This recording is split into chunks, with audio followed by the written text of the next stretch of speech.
여러분 안녕하십니까? 윤석열 대통령이 한국을 찾은 낸시 펠로시 미국 하원 의장과 전화 통화를 하고 이번 방문이 한미 간 대북 억지력의 징표가 될 거라고 말했습니다.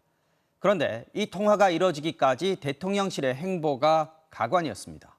만남을 조율 중이라고 했다가 몇 분 만에 안 만난다고 하고 좀 있다가는 만남을 조율한 적도 없다고 말을 바꿨습니다. 심지어 시민사회 수석은 하원 의장은 대통령의 파트너가 아니라서 만나는 게 적절치 않다고까지 말했습니다. 이기주 기자가 보도합니다. 윤석열 대통령은 방한 중인 낸시 펠로시 미국 하원 의장과 오늘 오후 2시 30분부터 약 40분 동안 전화 통화를 했습니다. 통화는 오늘 아침 윤 대통령이 먼저 제안해 성사됐습니다. 윤 대통령은 통화에서 펠로시 의장의 방문은 한미 간 대북 억지력의 징표가 될 것이라며 미국 의회와 한미 간 글로벌 포괄적 전략 동맹을 발전시켜 나가는 데 긴밀히 협의하겠다고 말했습니다. 낸시 펠로시 하원 의장은 한미 동맹은 여러 관점에서 중요성이 있지만 특히 도덕적으로 볼 때도 반드시 지켜야 하는 것이다. 대통령실은 배석자들까지 스피커폰으로 참여하는 확대 회담 방식의 통화였다고 긍정적으로 평가했습니다. 그런데 정작 통화가 성사되기까지 대통령실의 오락가락 행보가 도마에 올랐습니다. 대통령실은 어제 오후까지만 해도 윤 대통령과 펠로시 의장의 만남을 조율 중이라고 했다가 다시 불과 몇 분 만에 안 만난다고 말을 바꿨고 이후에는 만남을 조율한 적도 없다고 일축했습니다. 여기에 오늘 아침 시민사회 수석은 펠로시 의장이 윤 대통령의 파트너가 아니라고까지 했습니다.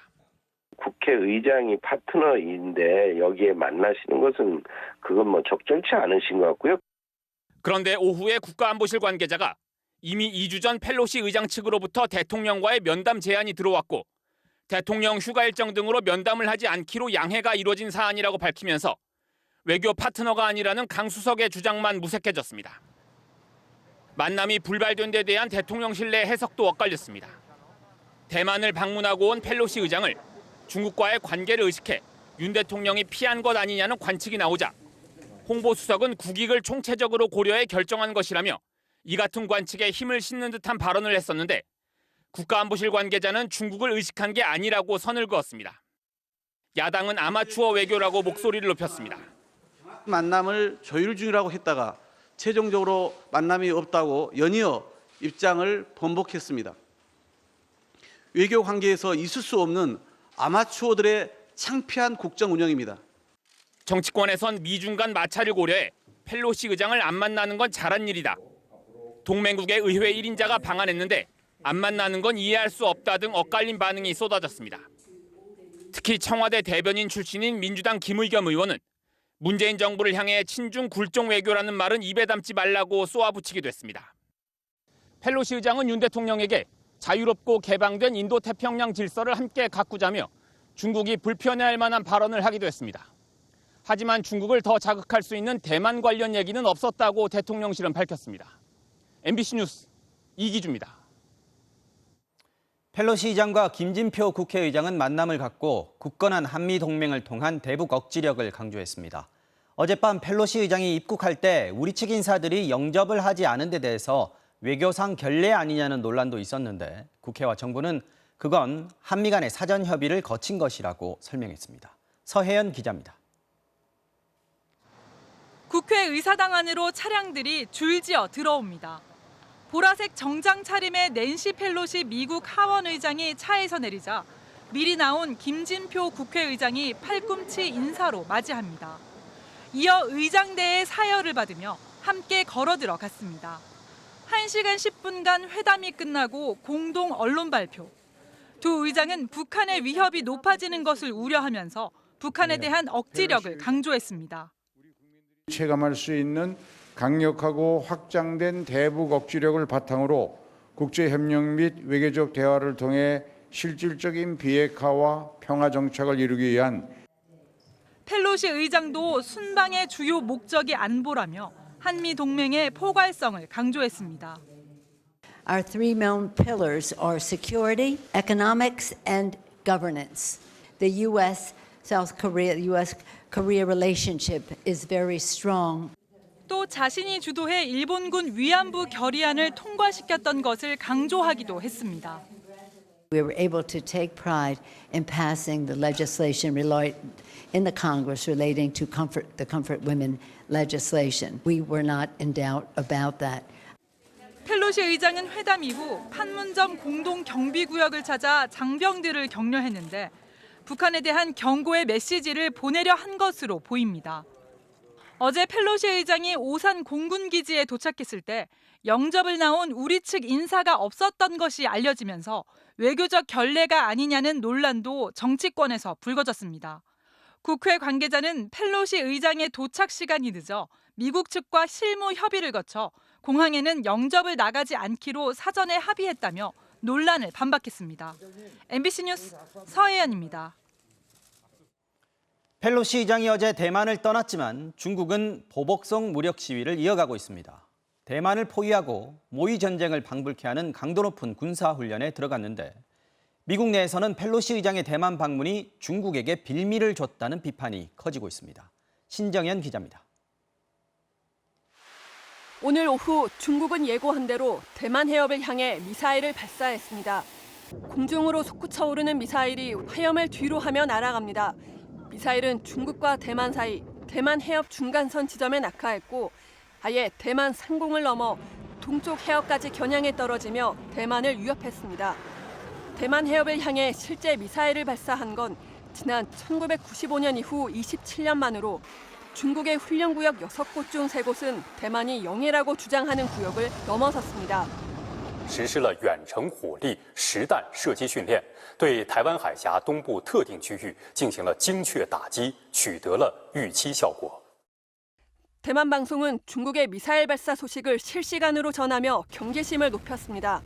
中共解放军展开为期3天的实弹军演，国军是加强戒备。 미국에선 대만 해협의 긴장을 최고조로 높인 펠로시 의장의 대만 방문에 대한 비판 의견이 대두됐습니다. 두 개의 강대국과 동시에 전쟁하지 않는 건 지정학의 기초라며 우크라이나 전쟁 국면에서 미국이 러시아, 중국 모두와 대처하게 된 상황을 우려했습니다. 워싱턴 포스트와 CNN도 독재에 굴복하지 않는다는 원칙에 동의하지만 대만 방문은 현명하지 못했다. 이미 나빠진 미중 관계를 돌이킬 수 없이 악화시킨다면 거대한 계산 실수라고 강조했습니다. The goal of U.S. foreign policy is to reduce tensions with China, not increase tensions. And her visit clearly is increasing tensions. 뉴욕타임스는 이번 방문이 아시아 태평양 지역에서 동맹 약화로 이어질 수 있다며 미중 갈등 상황에서 동맹국들의 입지가 곤란해질 수 있음을 우려했습니다. 대만에 대한 압박을 강화하려 하는 중국 시진핑 주석에게 오히려 명분을 제공했다는 비판도 제기됐습니다. 로이터 통신은 소식통을 인용해 지난달 이미 토니 블링컨 미국 국무장관이 중국 측의 펠로시 의장의 대만 행은 미국 정부가 관여하지 않은 개인적 결정 차원이란 뜻을 전했다고 보도했습니다. MBC 뉴스 신정연입니다. 지난 5월 윤석열 대통령의 취임식에 극우 성향의 인물, 또 김건희 여사의 주가 조작 의혹과 관련이 있는 도이치모터스 전 회장의 아들이 참석했는데요. 이런 사실이 알려지면서 누가 이들을 초청했는지, 초청이 적절했는지 논란이 일었습니다. 그런데 대통령 취임식 초청자 명단을 행정안전부가 전부 삭제한 것으로 확인됐습니다. 김건희 기자의 단독 보도입니다. 문재인 전 대통령의 경남 양산 사저 앞에서 욕설과 막말 시위를 벌인 극우 유튜버 안정권 씨. 문재인은 간첩입니다.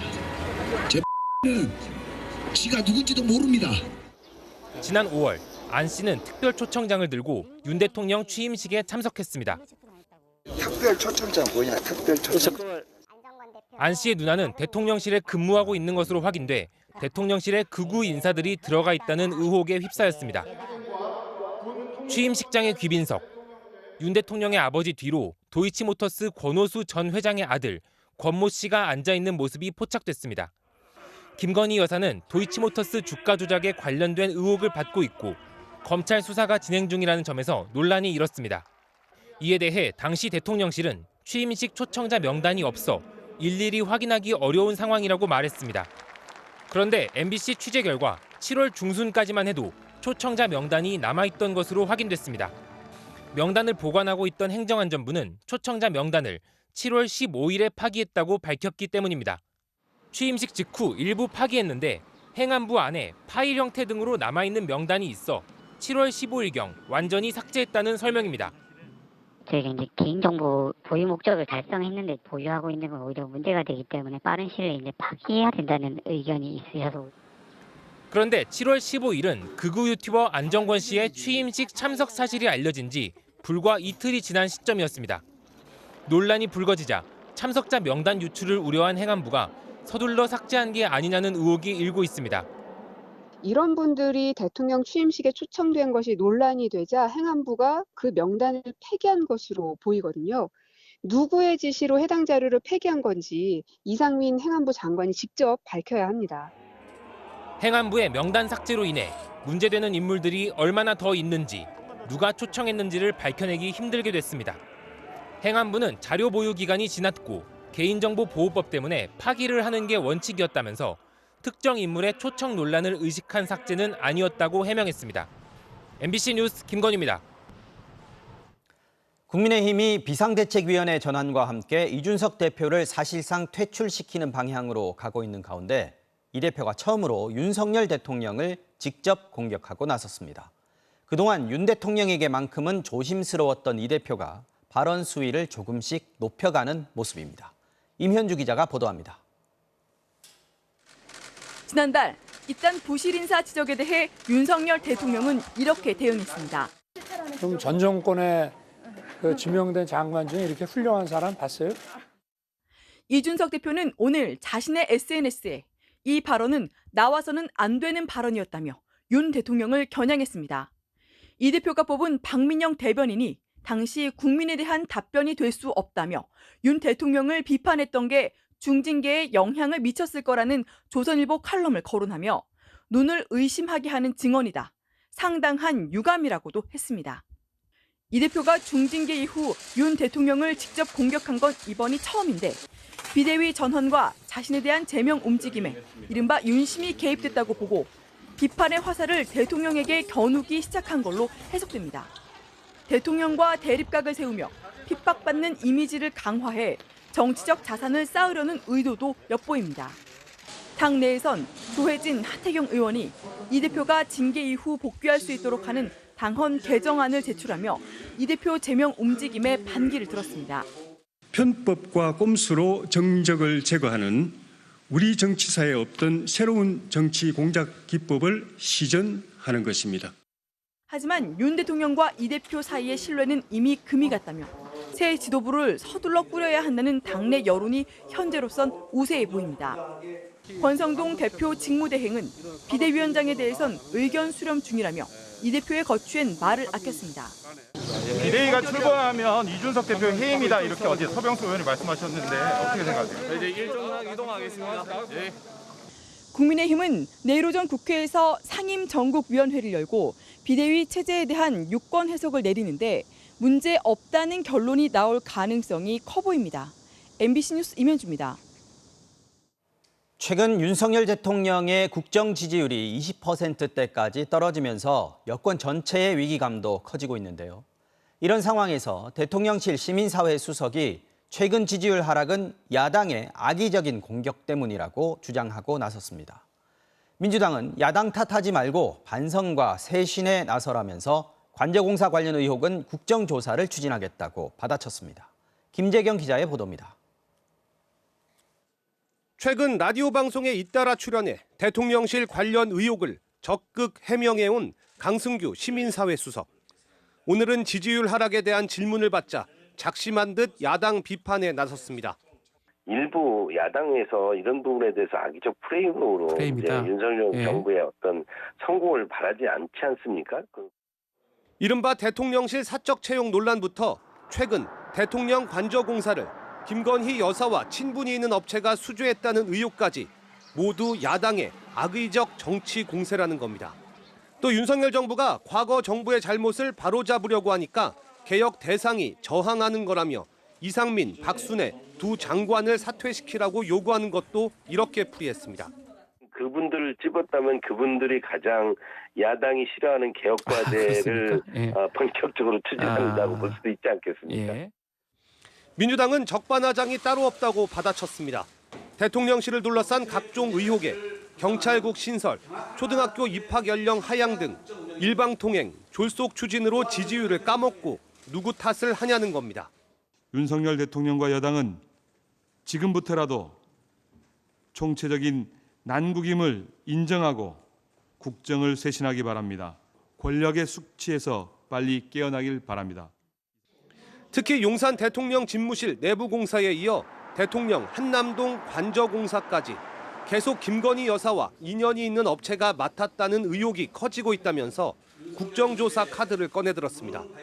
이전 전반을 둘러싼 의혹에 관해 국정조사를 포함 국회법이 정한 모든 절차들을 조속히 검토하고 진상규명에 착수하겠습니다. 민주당이 여기에 특검과 특별감찰관 임명까지 요구하며 압박 강도를 높이자 국민의힘은 국가원수의 업무 공간을 정쟁화하지 말라며 받아치는 등 여야 간 공방은 격화하고 있습니다. MBC 뉴스 김재경입니다. 지난 2020년 말 당시 추미애 법무장관이 윤석열 검찰총장을 전격 징계 처분하면서 이른바 추윤 갈등이 격화됐었는데요. 검찰이 그때 윤 총장을 감찰했던 법무부 감찰관실을 압수수색하면서 본격 수사에 착수했습니다. 당시 징계 과정이 정당했는지 수사로 다시 따져보겠다는 겁니다. 이재욱 기자입니다. 지난 2020년 11월 추미애 당시 법무부 장관은 윤석열 총장에 대한 징계를 청구하면서 윤 총장을 전격 업무에서 배제시켰습니다. 최측근 한동훈 검사장에 대한 감찰과 수사를 방해한 점도 징계 사유로 들었습니다. 한동훈에 대한 신속한 감찰을 방해할 목적으로 정당한 이유 없이 대검 감찰부장에게 감찰을 중단하게 하였습니다. 법무부 감찰 담당관실은 MBC가 채널A 기자의 이른바 협박성 취재 의혹을 보도한 당일 윤 총장과 한 검사장이 11차례 통화했고 다음 날 12차례, 그 다음 날도 17차례 통화한 점을 그 정황으로 제시했습니다. 결국 징계위원회는 윤 총장의 채널A 사건 수사 감찰 방해를 징계 사유로 인정하면서 정직 2개월의 징계를 결정했습니다. 그런데 이 두 사람의 통화 내역이 위법하게 수집됐다는 고발이 접수됐습니다. 박은정 당시 법무부 감찰 담당관이 채널A 수사팀에게 한동훈 검사장을 감찰한다며 받아간 자료를 윤석열 총장 감찰에 부당하게 썼다는 겁니다. 검찰은 작년 이 의혹을 불기소 처분했지만 윤석열 정부 출범 뒤인 지난 6월 재수사를 결정했고 결국 법무부 감찰 담당관실 등을 압수수색하며 본격 수사에 착수했습니다.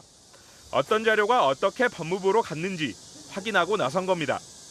검찰은 조만간 박은정 당시 감찰 담당관, 또 자료를 제공한 이성윤 서울중앙지검장 등 전 정권에서 요직을 지낸 검사들을 불러 조사할 예정입니다. 검찰 수사와 별개로 윤 총장 징계를 두고 재판도 진행 중인데 1심 법원은 윤 총장이 중대 비위를 저질러 징계가 정당하다고 판결했고 현재 항소심이 진행 중입니다. MBC 뉴스 이재욱입니다.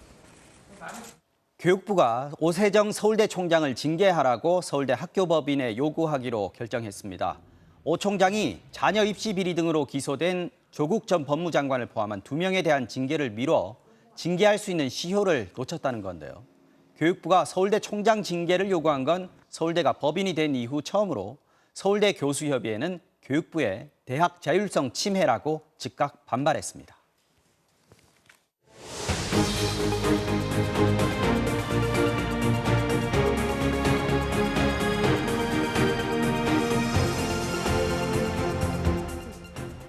만 5살 초등학교 입학을 추진하면서 거센 반발과 혼란을 불러온 박순애 교육부 장관. 이제는 여론에 귀를 기울이겠다더니 되려 불통 논란이 불거졌습니다. 취재진의 질문을 받지 않겠다며 급히 자리를 피하려다 신발이 벗겨지기도 했는데요.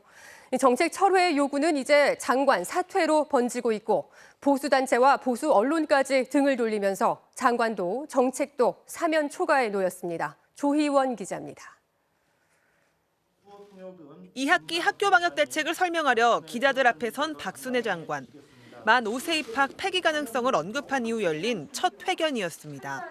그런데 박 장관은 원고만 읽고 서둘러 빠져나갔습니다. 방송에는 질문 안 받으세요? 하시고 왜 답변을 안 하시나요? 취재진이 쫓아가며 질문을 거듭했지만 소통 안 하시는 거예요, 그러면? 기자들도 답은 돌아오지 않았습니다. 취재진을 피해 황급히 자리를 뜨려다 박 장관의 신발이 벗겨지기도 했습니다. 조금만 쉬시고 오시면 제가 말씀드리겠습니다. 언제 말씀드리겠습니까? 쏟아지는 질문에는 묵묵부답으로 일관한 박 장관은 이후 기존 일정 대신 여당 중진 의원들을 찾아 앞으로 잘하겠다는 입장을 전한 것으로 알려졌습니다. 말뿐인 소통에 정책 철회 요구는 이제 장관 사퇴로까지 번지는 양상입니다. 교육부 장관 당장 사퇴하라! 하지만 성난 여론을 돌리기는 어려울 거라는 게 중론입니다. 특히 그동안 윤석열 정부 정책을 지지해온 보수 성향 단체들마저 강하게 반대한다는 게 결정적입니다. 정치 성향에 따라서 그런 걸 떠나서 학부모 입장에서 아이들을 선동하는 그런 교육은 좀 아닌 것 같다.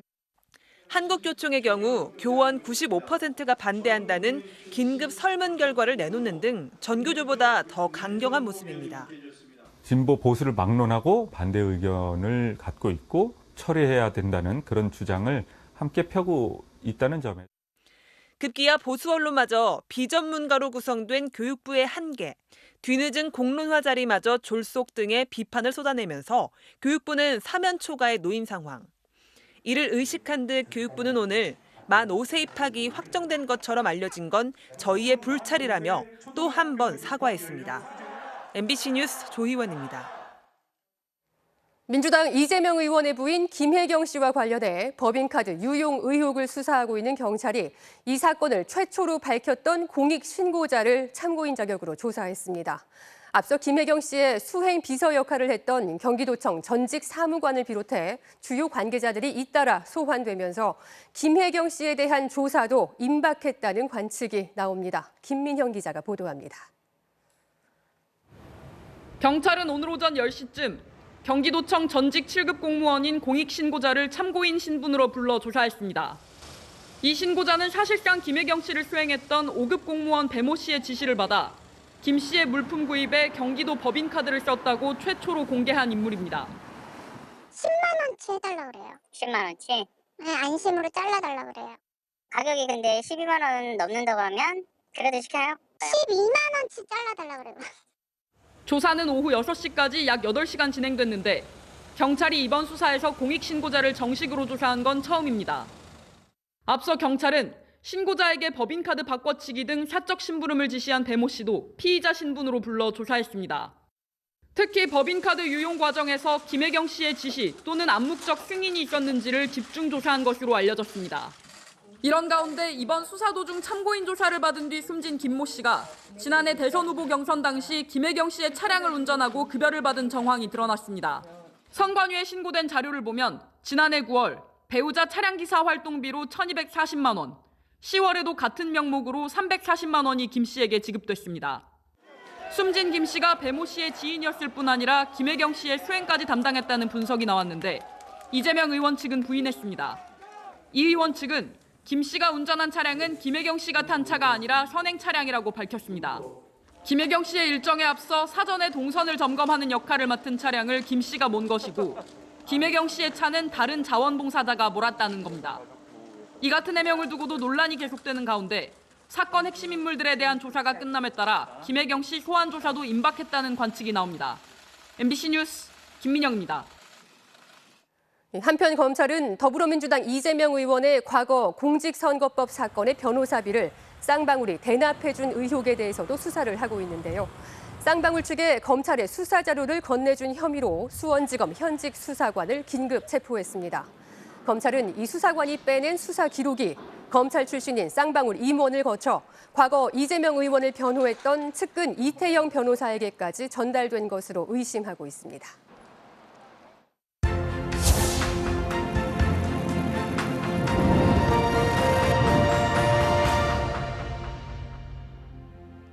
한국 최초의 달 탐사선 다누리가 내일 오전 8시 우주를 향해 발사됩니다.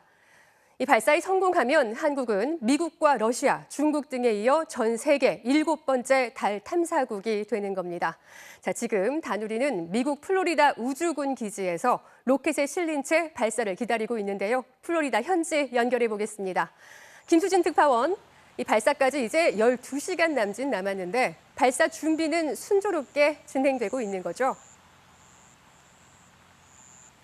네, 저는 지금 미국 최남단 플로리다 우주군 기지 앞에 나와 있습니다. 제 뒤로 물 보이시죠? 바다가 아니라 바나나 리버라고 불리는 강입니다. 길가에 바나나 나무가 많아서 붙여진 이름인데 이 강 건너에서 대한민국 최초의 탐사선 다누리가 달을 향해 이제 한 12시간 뒤에 출발합니다. 한국이 독자 개발한 다누리는 일론 머스크가 설립한 우주 탐사 기업 스페이스X의 팔콘 9 로켓에 실려 발사되는데요. 팔콘 로켓 엔진 센서에 이상이 발견돼서 해결하느라고 당초 예정일보다 이틀 발사가 늦어졌지만 지금까지 준비는 모두 순조롭게 진행됐습니다. 팔콘 로켓은 하늘을 향해 세워지는 기립 과정도 마쳤습니다. 연결 작업도 완료됐습니다. 이제 정말 발사만 남았습니다. 발사는 여기 시간으로 저녁 7시 8분, 한국 시간으로는 아침 8시 8분인데요. 발사 38분 전부터는 연료 충전이 시작되고 본격적인 카운트다운에 돌입하게 됩니다. 네, 긴장감이 이곳 스튜디오까지 느껴지는데요. 근데 궁금한 게 지난 6월에 우리가 한국형 발사체 누리호에 위성을 실어서 성공적으로 쏘아 올렸잖아요. 근데 다누리는 미국 발사체에 실어서 발사를 하네요. 네, 달 탐사선 다누리는 경차 정도 되는 크기의 중량도 700kg 정도 되는데요. 누리호는 아직 다누리를 실어서 목표로 하는 궤도까지 올려놓을 수 있는 성능은 못 된다고 합니다. 다누리는 이번에는 그래서 발사체를 빌려서 타지만 한국은 2031년까지 누리호 후속 발사체를 개발해서 여기에는 탐사선이 아닌 달 착륙선을 싣고 가겠다는 목표를 세웠습니다. 그러니까 오늘 달로 가는 다누리가 이 목표의 시작이라고 할 수 있겠죠. 또 다른 한편으로는 이제 시작이라는 그게 오버랩되어 있어서 모르겠습니다. 어떨 때는 조금 시원섭섭하기도 하지만 어쩔 때는 더 두렵기도 하고요. 네, 오늘은 기상 조건도 좋다고 합니다. 다누리의 첫 걸음, 대한민국에는 달을 향한 커다란 도약이 될 텐데요. 큰 이변이 없다면 오늘 이뤄질 것으로 기대됩니다. 지금까지 플로리다 케이프 커네버럴 우주군 기지 앞에서 전해드렸습니다. 우리 기술로 만들어진 최초의 달 탐사선 다누리입니다. 다누리는 발사 뒤 40분이 지나면 발사체에서 이렇게 분리가 되고요. 그로부터 5분 뒤에는 달에 가는 길에 올라탑니다. 다시 15분 뒤, 발사 기준으로는 1시간 뒤에는 지상국과의 첫 교신이 이루어지게 되는데요. 여기서 끝이 아닙니다. 다누리의 진짜 성공은 달 상공 100km 궤도에 무사히 안착하는 건데 그 시점이 지금으로부터 넉 달 반 뒤, 올해 12월 말입니다. 지구에서 달로 바로 가면 사흘이면 된다는데 다누리는 왜 이렇게 긴 여정을 택한 걸까요? 임경아 기자가 자세히 설명해 드립니다. 다누리는 곧장 달을 향하지 않고 태양 쪽 먼 우주를 향해 발사됩니다. 첫 번째 목표 지점은 라그랑주 L1, 태양과 지구 중력이 평형을 이루는 지점을 뜻합니다. 지구와 150만 킬로미터 떨어진 심우주 영역입니다.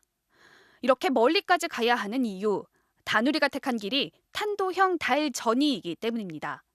나비 모양 궤적을 그리면서 멀리 돌아 달 궤도에 진입하는 방식인데 지구와 달의 거리는 38만 킬로미터, 곧장 가면 사흘이면 되지만 150만 킬로미터까지 갔다 돌아오려니 총 600만 킬로미터를 날아야 합니다.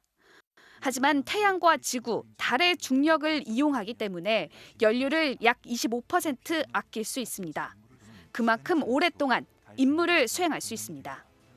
다만 1도만 틀어져도 600km의 오차가 발생하기 때문에 정밀한 항법 기술이 필요합니다. Especially the ballistic transfer, the Korean team is super sharp, and we brought some of our experience from prior lunar missions. We're looking forward to. We don't think it'll be a problem. We think it'll be very successful. 스페이스X 발사체 팔콘 9의 역할은 다누리를 우주에 쏘아 올리는 것까지. 지구로부터 1,600km 정도 떨어진 지점에서 발사체와 다누리가 분리되고 나면 이후 다누리의 모든 운용은 한국항공우주연구원이 맡습니다. 발사 1시간 뒤 지상국과 첫 교신이 이루어지고 그 뒤 1시간여가 더 지나야 궤적에 잘 올라탔는지 확인할 수 있습니다. 제일 첫 번째는 이제 지상 컨택이 잘 되느냐. 지상하고 컨택이 돼야 위성에 문제가 있더라도 저희가 복구 조처를 할 수 있으니까요. 최악의 경우라도. 다누리와 연결하기 위해 경기도 여주에 국내 최대 규모인 35m 반사판을 올린 심우주 안테나도 설치됐습니다. 12월 16일 달 가까이 도착하면 다누리는 보름 동안 추진제를 사용해 속도를 줄이고 고도를 조금씩 낮춰갑니다. 마침내 임무 궤도 달 상공 100km에 안착해 내년 1월 임무를 시작해야 비로소 성공이라 할 수 있습니다. 다누리의 먼 여정이 내일 시작됩니다. MBC 뉴스 임경아입니다. 우리 손으로 만든 탐사선을 달에 보내는 일, 계획부터 실행에 이르기까지 15년이 걸렸습니다. 그 사이 우여곡절도 참 많았는데요. 끝까지 포기하지 않았던 건 그만큼 다누리 프로젝트가 갖는 의미가 크기 때문입니다. 세계 최초로 시도되는 다누리만의 탐사 방식에 전 세계 과학계도 주목하고 있다고 하는데요. 이어서 배주환 기자입니다. 우주 개발 분야는 크게 위성, 발사체, 우주 탐사로 나뉩니다. 우리는 이미 29년 전 우리별 2호로 위성을, 올해는 누리호의 성공으로 발사체를 스스로 만들 수 있는 나라가 됐습니다. 이제 남은 건 우주 탐사입니다. 다누리는 그 시작입니다. 인류는 이미 53년 전인 1969년 달에 발을 디뎠습니다. 이 때문에 연구진은 기술적 어려움보다 달 탐사선 개발에 예산 투입이 적절한지 평가하는 사람들을 설득하는 작업이 더 힘들었다고 토로하기도 했습니다. 하지만 다누리는 기존 탐사선보다 훨씬 가깝고 정밀하게 달을 관측합니다. 달의 뒷면을 포함한 달 표면 전체를 담은 평광지도를 제작하는 것은 물론 실시간으로 지구의 동영상을 전송하는 우주 인터넷 시험까지 세계 최초로 합니다. 달 표면 영상도 찍고 막 데이터들이 많이 나올 거잖아요. 네. 영상 찍는 것들. 그런 것들이 오는 게 우선이고요. 2030년대 초반을 목표로 계획 중인 달 착륙선 사업에도 다누리의 역할이 중요합니다. 우리가 만든 1.5톤급 달 착륙선이 누리호 후속 발사체에 실려 달로 향하는데 다누리가 1년 동안 매일 12바퀴씩 달 주위를 돌면서 보내오는 데이터를 통해 착륙에 적합한 곳을 골라낼 예정입니다. 미국 항공우주국 나사와의 본격적인 업무 협력도 다누리가 이끌어냈습니다. 나사는 이번에 비용을 아끼기 위해 섀도우캠을 다누리에 탑재했습니다. 달 남극과 북극에 해가 들지 않는 영구 음영 지역을 정밀하게 촬영하는 장비입니다. 대신 나사는 다누리의 비행 궤도를 조언하는 등 그동안의 노하우를 전수했습니다. 저희가 설계한 결과들을 검증을 받았고요. 그래서 그 팀으로부터 어느 정도 의미 있는 성과를 냈다라는. 국제과학학술지 네이처와 사이언스도 한국의 달 궤도선이 달에 관한 중요한 정보를 생산할 장비들을 가져간다며 다누리에 대한 과학계의 기대를 소개했습니다. 발사에서 탐사까지 모든 과정이 성공하면 우리나라는 미국, 중국, 러시아, 유럽, 인도, 일본에 이어 세계 7번째로 달을 탐사한 나라가 됩니다. MBC 뉴스 배주환입니다.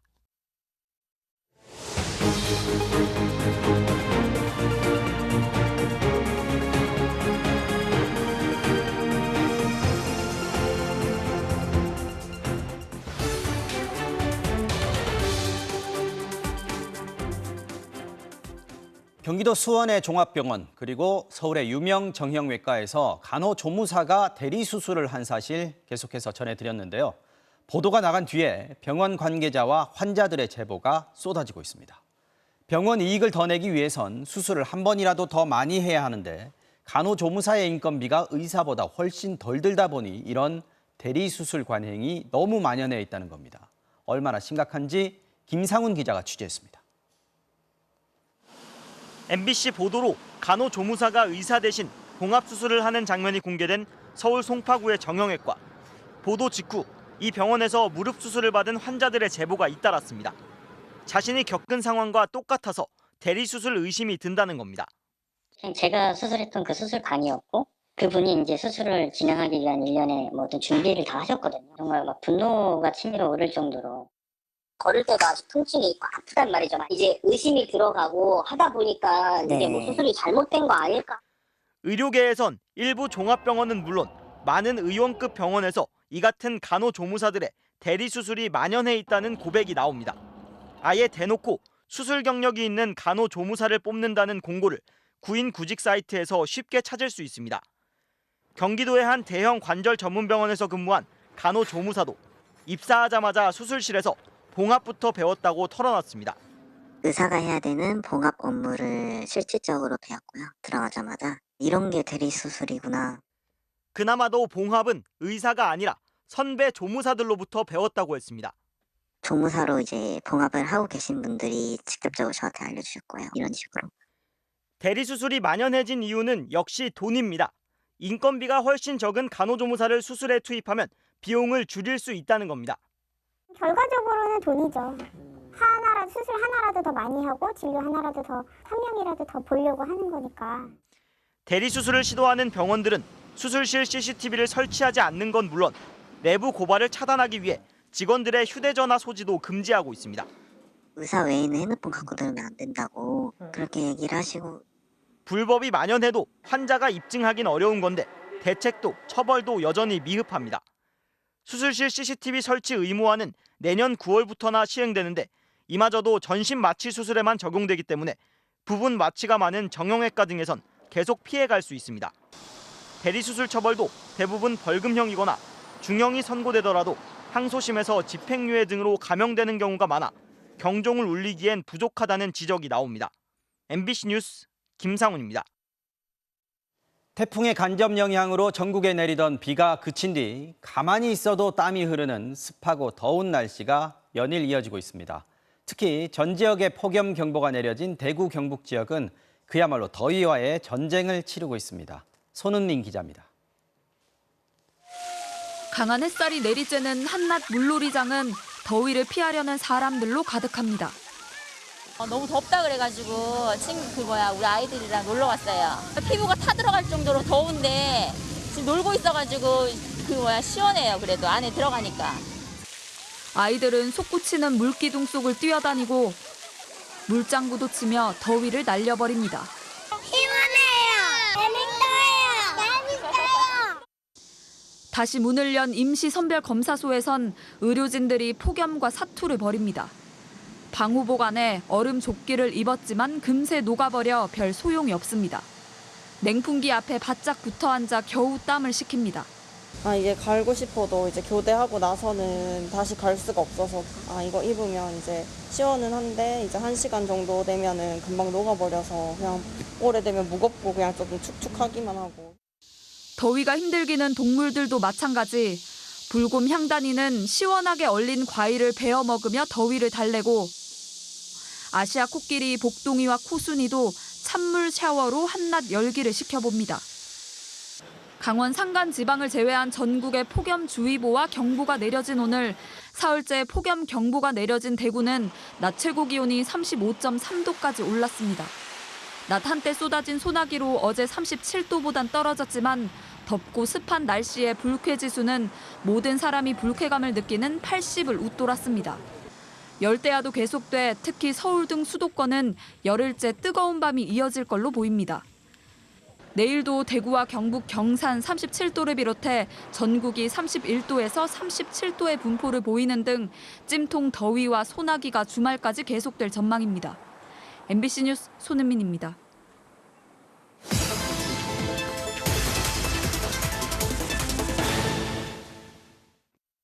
제가 있는 곳은 충북 괴산의 한 계곡 옆 도로입니다. 피서철이면 캠핑족들이 끊이지 않는 곳인데요. 겉으로는 계곡 쪽으로 길도 잘 안 보이고 캠핑할 자리가 있나 싶지만 쓰레기 냄새가 코를 찌릅니다. 과연 쓰레기는 어디 있는 걸까요?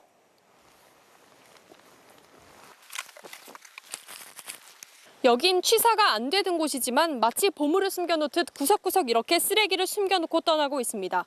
휴가철인 요즘 하천과 계곡이 이런 비양심 캠핑족들로 몸살을 앓고 있는데요. 비양심의 현장으로 지금 바로 가보겠습니다. 속리산 국립공원 근처 계곡입니다. 한 캠핑족들이 캠핑 도구를 차에 싣고 떠나려다 잠시 주위를 살피더니 길가 옆으로 쓰레기 봉지를 툭 던지고 갑니다. 쫓아가 물었습니다. 쓰레기 그냥 버리시면 안 되는 거 아닌가요? 버리면 안 되는데 아직까지 몰라가지고. 도로 옆에는 피서객들이 던지고 간 쓰레기가 가득합니다. 인근 하천에는 의자와 파라솔까지 설치하고 망중한을 즐기고 있습니다. 그런데 담배를 피우던 남성이 꽁초를 물 위로 던져버립니다. 사람 눈이 닿지 않는 숲을 우거진 비탈진 곳. 돌틈 사이마다 쓰레기를 꽁꽁 박아뒀습니다. 도저히 꺼낼 수가 없을 정도로 묻어놨습니다. 소세지 포장지가 보이고요. 라면 봉지, 그리고 쌈장. 심지어 용변을 보고 큰 돌로 덮어놓고 쓰레기를 아예 풀숲에 감춰놓기도 합니다. 그냥 보이는데 버려주는 게 고마울 지경입니다.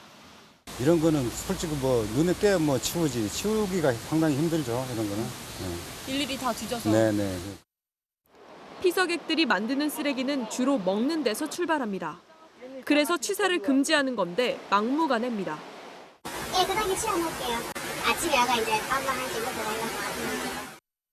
불 피우고 먹고 그리고 남은 음식물 쓰레기는 그냥 계곡물에 흘려보냅니다. 여기 개울 물에다가 바로 그냥 라면 남는 거 버리고 설거지하고 불판을 여기에서 다 기름을 닦아내고 있어요. 아무리 불법이라고 써붙이고 알려줘도 본체 만체. 단속도 처벌도 제대로 이뤄지지 않기 때문입니다. 그게 우리가 강제성은 없어요. 우리가 그냥 좀 그런 건 범하고도 단속을 못 해요. 야영과 취사 행위 금지 구역을 늘려 단속을 할 수 있지만 지자체는 관광객이 줄어들까 봐 눈치만 보고 있습니다. 단호하게 금지로 지정하면 막상 좋겠지만 실제로는 해외객들이 많이 와서 식당에서 음식도 좀 판매를 해주고. 결국 캠핑 쪽에 쓰레기를 치우는 건 대부분 주민들입니다. 단속으로 안 나오니까는 거기다 별거 다 갖다 버리는 거야. 틈틈이 다 박아놨어. 쓰레기를 2년 묵은 것도 있어 한 다발씩. 본격적인 휴가철. 비양심 캠핑족들이 버리고 간 쓰레기에 하천과 계곡은 몸살을 앓고 있습니다. MBC 뉴스 이채연입니다.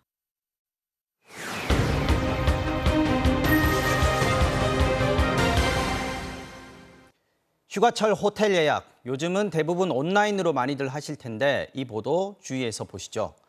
한 온라인 예약 업체에 호텔 숙박비를 보냈는데 호텔에 갔더니 결제가 안 돼 있어서 이중으로 돈을 내야 했다는 피해 제보가 들어왔습니다.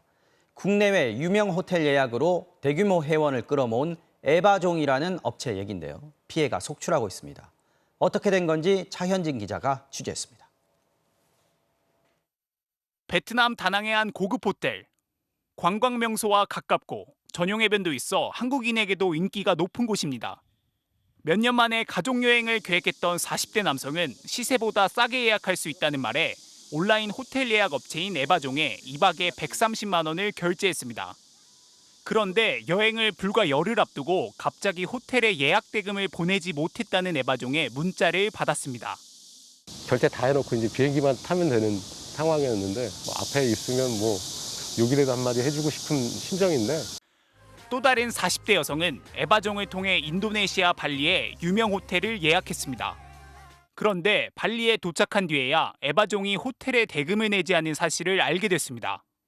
일단 호텔에서 결제하면 일주일 뒤 돌려주겠다는 에바종의 말을 믿고 지인들의 숙박비까지 1,800만 원을 추가로 결제했지만 한 푼도 돌려받지 못했습니다.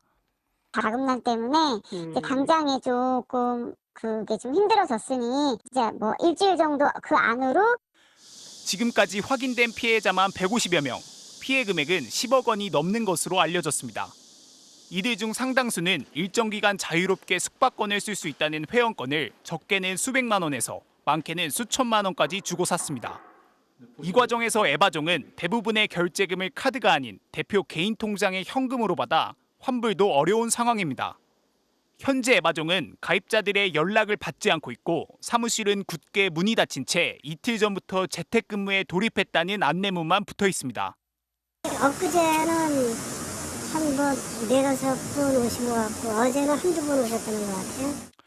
업체 측은 항의가 빗발치자 SNS를 통해 폐업을 위한 조치가 아니고 투자 유치 방안을 협의 중이라며 자세한 환불 예정 일자를 안내해드릴 것이라고 밝혔습니다. 경찰은 프랑스 국적의 대표에게 출국 금지 조치를 내렸고 사건 경위를 조사하고 있습니다. MBC 뉴스 차현진입니다. 다음 소식입니다. 오늘 새벽 인천의 한 다세대 주택에서 40대 남성이 아내를 살해하고 장모에게도 흉기를 휘두른 뒤 달아났습니다. 지금도 도주 중인데요. 경찰은 이 남성의 인상착의와 차량 정보를 공개했습니다. 지윤수 기자입니다. 오늘 새벽 인천 미추홀구의 다세대 주택 앞. 60대 여성이 다급한 목소리로 도움을 요청하며 길가로 뛰쳐나갑니다. 그리고 잠시 후 흉기를 손에 쥔 남성이 건물 밖으로 나옵니다. 집안에서 아내와 장모에게 흉기를 휘두른 뒤 현장을 벗어난 겁니다. 함께 있던 초등학생 딸이 119에 신고했습니다. 길에 쓰러지셨던 분은 이제 행인이 지나가면서 이제 신고하셨고요. 따님이라고 하신 분이 집에서 칼부림이 났다고 하셨어요. 구조대가 출동했지만 집안에 쓰러져 있던 아내는 이미 심장이 멎은 상태였습니다. 흉기에 찔린 장모는 2층 창문에서 뛰어내려 탈출한 것으로 전해졌습니다. 저가 지금 방충망에 저렇게 될 일도 없고. 하지만 부상이 심해 50여 미터 떨어진 도로에서 쓰러진 채 발견됐는데 생명에는 지장이 없는 것으로 알려졌습니다. 잠결에 여자가 막 그러고 나중에 보니까 119 경찰차 오고 저쪽에 쓰러졌던 거예요. 범행을 저지른 남성은 문을 열고 나와 인근 골목으로 그대로 달아났습니다. 경찰은 도주한 남성의 인상착의와 차량 정보를 공개하며 검거에 나섰습니다. 42세, 키 168cm로 스포츠 머리 차림이며 입고 있던 반팔 티셔츠와 긴 바지는 남색이라고 경찰은 밝혔습니다. 남성은 범행 후 코란도 스포츠 차량을 타고 인천, 시흥 일대로 도주 중인데 현금으로 택시를 이용할 가능성도 있다며 주변 택시기사 등에게 협조를 요청했습니다. 경찰은 남성이 부부싸움 도중 범행을 저지른 것으로 보고 CCTV 등을 통해 행방을 추적하고 있습니다. MBC 뉴스 지윤수입니다. 어제 대형 땅꺼짐 사고가 일어났던 강원도 양양의 낙산 해수욕장 인근에서 지속적으로 크고 작은 땅꺼짐이 있었다고 보도해드렸는데요. 오늘 MBC가 단독 입수한 정부 산하기관의 사고 현장 보고서를 살펴봤더니 상황은 더 심각했습니다. 지난 겨울 석 달 동안에만 무려 27차례의 땅꺼짐이 잇따라 발생했던 것으로 확인됐습니다. 이하라 기자의 단독 보도입니다. MBC가 단독 입수한 양양 낙산해변 땅꺼짐 사고 현장 보고서입니다. 지상 20층, 지하 6층 규모의 생활형 숙박시설 건설 현장 주변에서 처음 집안 침하가 일어난 건 지난해 12월 25일. 이후 3월 27일까지 확인된 것만 무려 27차례에 걸쳐 땅꺼짐이 일어났습니다. 국토안전관리원은 모래 성분이 많은 집안에 지하수가 유출되면서 흙이 같이 쓸려나간 것을 잦은 땅꺼짐의 원인으로 지목했습니다. 터파기 공사를 한 곳에 하루 20만 리터의 지하수가 흘러들고 있다는 겁니다. 결국 공사 감리단이 지난 2월 17일 지하 안전 문제를 이유로 2달 넘게 공사를 중지시켰지만 공사가 다시 시작된 지 12일 만인 5월 6일 또 땅꺼짐이 발생했습니다. 반년 가까이 사고가 잇따랐는데 공사 인허가권을 갖고 있는 양양군은 뭘 했을까? 시공사 측에 고작 과태료 200만 원을 부과한 게 전부였고 현장 조사는 한 번도 하지 않았습니다. 건축법에 따라서 감리가 그렇게 하도록 돼 있고 그거를 보고하게 돼 있는 그런 체계죠. 저희가 뭐 현장 나가서 할 수 있는 그런 상황은 아니기 때문에. 그리고 어제 결국 편의점 건물이 무너지는 대형 사고가 일어났습니다. 어제부터 건물 공사는 중단됐고 커다랗게 파였던 땅은 흙으로 메워진 상태입니다. 국토부는 문제가 발생할 때마다 양양군에 관리 감독을 지시했다고 했지만 건축 행정이라든지 이 지하 안전 업무가 허가권자한테 이제 가 있어요. 네. 저희는 이게 이제 사고가 커지니까 사고 조사를 좀 더 면밀히 하기 위해서 군 관계자들은 서로 다른 부서로 책임을 미루고만 있습니다. 지하안전평가법을 다루는 부서가 저희 건축부서가 아니에요. 저희는 이제 안전 중심이기 때문에 이제 안전 관련된 것만 다 하지. 국토부는 조사위원회를 구성해 양양군과 원주지방국토관리청, 국토안전관리원, 도로공사 등과 함께 앞으로 2달 동안 사고 경위와 원인을 조사하기로 했습니다. MBC 뉴스 이하라입니다. 일제강점기 강제동원 피해자들에 대한 배상을 거부해오고 있는 일본 정부가 최근 한 강제동원 피해 할머니에게 일본 돈 99엔을 보내왔습니다. 우리 돈으로 단돈 1,000원도 안 되는 금액입니다. 당시 가입한 후생연금의 탈퇴금이라면서 보낸 건데 시민사회는 힘겹게 싸워온 피해자들에 대한 악의적인 모욕이라며 비판했습니다. 우종훈 기자가 취재했습니다. 1944년 돈을 벌 수 있다는 일본 교사의 회유와 협박에 일본으로 끌려간 정신영 할머니. 미쓰비시 중공업에서 강제노동했던 정 할머니는 한 푼도 받지 못한 채 해방 이후 고국으로 돌아왔습니다. 당시 후생연금, 즉 노동자 연금보험에 가입된 사실을 확인하고 시민단체의 법적 투쟁이 이어졌습니다. 기록이 사라졌다며 일본 정부는 발뺌했지만 일본 시민단체가 정 할머니의 연금 번호를 확인한 뒤 재조사가 이어졌고 마지못해 가입 사실을 인정했습니다. 그런데 지난달 6일 갑자기 연금 탈퇴 수당이라며 99엔을 할머니에게 보내왔습니다. 당시 화폐 가치를 그대로 적용해 1,000원도 안 되는 돈만 보내온 겁니다. 얘들 가자값도 아니고 이것은 일본 사람들 그 똥쟁이나 닦으라고 있죠. 일본은 13년 전에도 후생연금 탈퇴 수당을 요구한 양금덕 할머니 등 강제동원 피해자들에게 99엔을 지급했다 공분을 샀습니다. 이 떠돌려 내라! 어떻게 사지하고 내 얼굴 내라 보상해라 이놈아. 돈마다 내 적지를 돌려놓으라 이놈들아.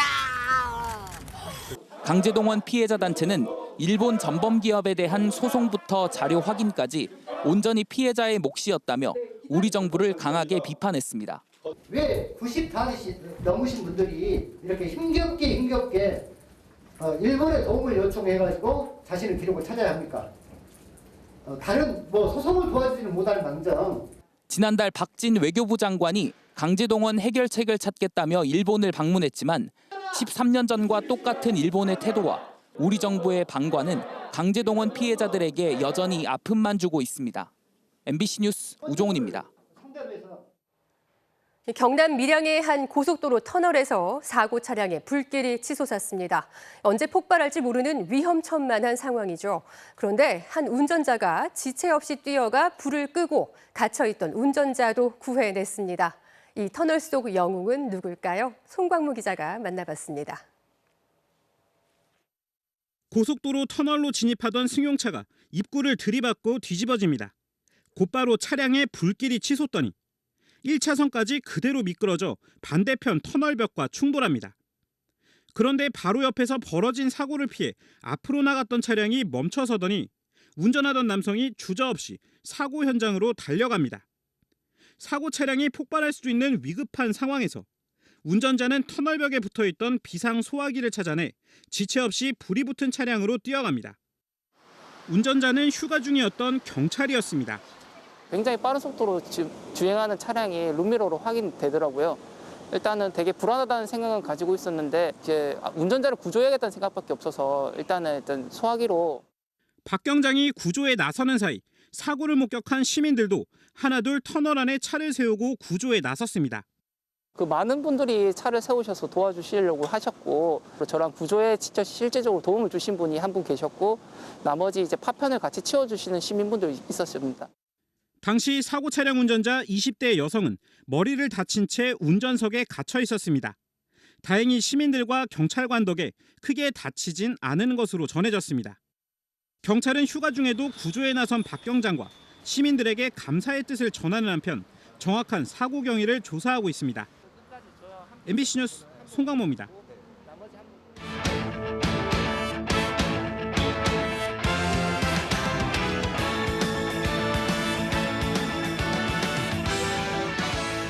목요일 밤 스포츠 뉴스입니다. 3개월 만에 부상에서 돌아온 신유빈 선수가 세계 랭킹 10위를 제압하고 부활을 알렸습니다. 지난 5월 손목 피로 골절이 재발해 결국 손목에 철심박는 수술을 받았던 신유빈 선수. 3개월의 재활 끝에 복귀전에 나섰는데요. 상대는 세계 랭킹 10위이자 북중미 지역 최강자 푸에르토리코의 디아스. 초반 디아스의 공세에 도전하다 너무 쉽게 1세트를 내주고 말았지만 2세트부터 한 박자 빠른 공격으로 반격에 나섭니다. 의욕이 넘쳐 엉덩방아를 찍기도 했지만 조금씩 경기 흐름을 가져오는 신유빈. 어느새 2, 3세트를 따내며 역전에 성공합니다. 그리고 4세트 자신감이 붙자 특유의 기합 소리도 나오고 기세에 밀린 디아스는 다소 신경질적인 반응까지 보이네요. 결국 신유빈의 3대1 역전승. 오랜만에 활짝 웃는 모습이 참 보기 좋죠. 최근 K리그에서 가장 뜨거운 선수가 있습니다. 지난 7경기에서 4골에 도움이 무려 9개. 바둑고수에서 축구고수로 거듭난 강원의 김대원 선수를 박재용 기자가 소개합니다. 최근 강원의 팀 컬러는 빠른 역습입니다. 어제도 2번의 역습으로 선두 추격에 바쁜 전북을 무너뜨렸습니다. 그리고 그 중심엔 김대원이 있었습니다. 날카로운 크로스로 양현준의 선제골을 도왔고 황문기의 결승골까지 어시스트하면서 최용수 감독을 웃게 했습니다. 선제골이 상당히 경기 결과를 가져오는데 그 두 친구의 활약이 좀 크지 않았나. 6월 중순까지만 해도 도움이 한 개도 없었던 김대원은 2골에 도움 2개를 기록한 제주전을 시작으로 최근 7경기에서 4골에 도움 9개를 몰아치며 특급 도우미로 변신했고 리그 공격 포인트 공동 1위로 올라섰습니다. 이 기간 강원도 5승 2패의 상승세를 타면서 순위를 11위에서 7위까지 끌어올렸습니다. 최근 들어서 계속해서 도움을 올리고 있고 1위 순위에 올랐기 때문에 잘 준비해서 좀 그 도움왕이라는 타이틀을 한번 거머쥐면 좋을 것 같습니다. 네. 6살 때부터 초등학교 때까지 프로 바둑 기사를 꿈꿨던 김대원. 아마 3단을 뒤로 하고 중학교 1학년 때 뒤늦게 축구를 시작했지만 축구에서도 수를 읽는 능력을 인정받아 이미 고등학교 때부터 이름을 날렸습니다. 171cm의 작은 키에도 프로에서 밀리지 않았고 김학범 감독이 이끌었던 23세 이하 대표팀 아시아 챔피언십 우승 주역이기도 했습니다. 아직 성인 대표팀과는 큰 인연이 없지만 김대원은 묵묵히 때를 기다리고 있습니다. 팬분들께서 좀 그런 생각들을 가지고 계실지 모르겠지만 어쨌든 선택은 감독이 하는 부분이기 때문에 팀에서 최선을 다하다 보면 또 좋은 소식이 있지 않을까 생각합니다. 나란히 10골을 기록 중인 이승우와 선의의 경쟁을 다짐한 김대원. 어쨌든 승우는 증명을 하고 있고 승우의 활약에 저도 자극을 받아서 올 시즌 최대한 늦추지 않고 끝까지 최선을 다하는 모습으로 팬분들께 그런 모습을 많이 보여드릴 수 있으면 좋겠습니다. 장기인 드리블과 돌파 능력에 경기를 읽는 시야까지 넓어지면서 올 시즌 K리그를 뜨겁게 달구고 있습니다. MBC 뉴스 박재웅입니다. 사령탑 데뷔전에서 역전패를 당한 삼성 박진만 감독 대행이 오늘은 타선을 완전히 바꾸어 첫 승에 도전하고 있습니다. 김수근 기자입니다. 데뷔전에서 패한 후 분해서 못 잤다는 박진만 감독 대행은 오늘 5번 타자 오재일을 빼고 타순을 모두 바꿨습니다. 전날 득점권에서 9타수 무안타로 침묵했던 타선은 초반부터 힘을 냈습니다. 1회 두산 선발 이영하의 제구력 단조로 안타 하나 없이 얻은 무사 만루 기회에서 4번 타자 피델라의 2타점 적시타 등으로 1회에만 석점을 뽑아냈고 2회에도 구자욱이 바뀐 투수 박신지를 상대로 추가점을 뽑았습니다. 발에는 슬럼프가 없다는 박대행의 뛰는 야구도 빛을 발하고 있습니다. 김지찬은 개막 후 22번 연속 도루에 성공하는 신기록을 작성했고 3회엔 강한울과 함께 기습 번트로 1루를 밟는 등 두산 내야진을 뒤흔들었습니다. 반면 두산 선수들은 마치 더위를 먹은 듯 집중력이 흔들리는 모습입니다. 선발 이영하가 1이닝 동안 7개의 사사구를 남발하며 2회도 채우지 못하고 강판됐고 행운의 안타로 출루한 송승환은 원태인의 견제에 걸려 아웃되는 등 흐름을 살리지 못하고 있습니다. 삼성이 오늘 이기면 박진만 대행은 사령탑을 맡은 지 2경기 만에 첫 승을 거두게 됩니다. MBC 뉴스 김수근입니다. 미국 프로축구에서 나온 감각적인 중거리 슛입니다. 슛이 골대 구석에 그대로 꽂혔네요. 목요일 밤 스포츠 뉴스였습니다.